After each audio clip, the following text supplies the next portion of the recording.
mbona ivuti? Wewe Maruni. Maruni huko. Uko wapi mwanangu? Niko huko mwana. Ah, check. Niambie. Poa vipi? Poa mazuri. Safi. Umetulia tu huko. Hauna hela vipi mwanangu? Ah, check. Sikia na mchongo mimi. Na mchongo kuna mzee fulani hivi ameniambia nimtafutie bike ya 1,500,000. Nikipata nipigie simu. Kweli? Utapata bike? Bike iko wapi? Kwa nani?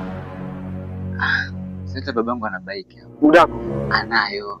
Ile tunaichukua tunaitoa ya pesa alafu siku. Alafu hata kuuliza. Sio siku utasema imeibwa hiyo bike kwa.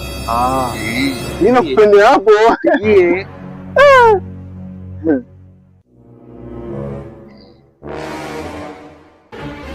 Tumwambie bike ipo lakini 1,500,000 2,000,000. Moja nimemwambia 2,000,000 ni mpya. Nikamwambia second hand 1,000,000. Hello?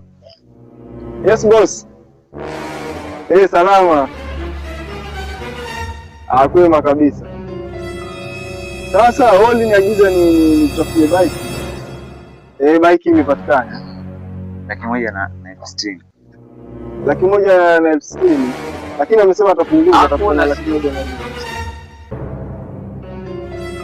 1,500,000 inaweza kufanyia. Lakini alikuwa anaanza mbali nikamwambia hiyo ni pesa ya udai. Lete niongee naye.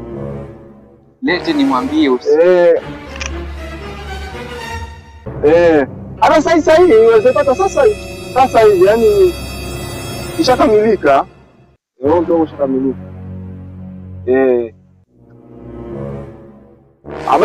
Sawa nakupigia sasa hivi. Sawa.